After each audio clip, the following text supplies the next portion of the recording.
আমি ইবাদত বন্দেগী না করতে পারি, আমার জীবনের থেকে আমার রাসূলকে বেশি ভালোবাসি। সুতরাং আমরা আইনের প্রতি শ্রদ্ধাশীল, আইনকে আমরা আমার একটা কথা আছে, কিন্তু আমরা এমন কোনো কিছু চাই না যেন আর কোনোদিন এমন কোন স্বাধীন তৈরি হয়।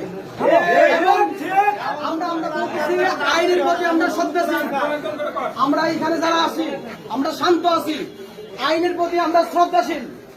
আমরা যাকে এখানে আজকে আটকে রাখা হয়েছে তিনি এটাই ফার্স্ট টাইম না, হ্যাঁ একাধিকবার তিনি আল্লাহ রাসূল ইসলামের সাথে অবমাননা করছেন।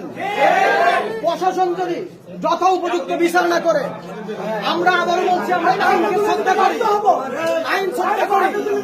এমন কোন বিচার যেন আমরা এখান থেকে দেখতে চাই না, যেই বিচার এখান থেকে আমাদেরকে ভুলাইয়া বানাইয়া আইনের অবসরে আল্লাহ রাসূলের এই ইজ্জতের সামনে যিনি কুটিক্ত করছেন, এদের পথ উন্মোচন করে। এমন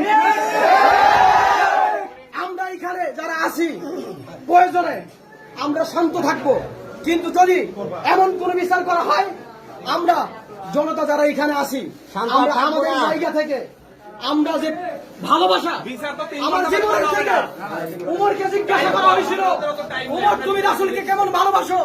উমর বলছিল, যখন নিজে বলছিল আমি সংবিধানকে বেশি ভালোবাসি, রাসূল বলেছিল তোমার মধ্যে ঈমানের সংশয় আছে। ঈমান যখন বলে উমর যখন বলেছিল ইয়া রাসূলুল্লাহ আমি আমার সন্তান, আমার মা, আমার স্ত্রী থেকে আপনাকে বেশি ভালোবাসি, তখন বলছিল পরিপূর্ণ ঈমানদার হতে পারছো। আমি নামাজ পড়তে না পারি, ইসলামকে ভালোবাসি, আল্লাহ রাসূলকে আমাদের জীবনের থেকে বেশি ভালোবাসি। এই প্রজন্মের সন্তান যারা তরুণ প্রজন্ম আর কোন স্বাধীনকে, কোন রাসূল বিদ্বেষী কোন মানুষকে নিস্তার দিবে না।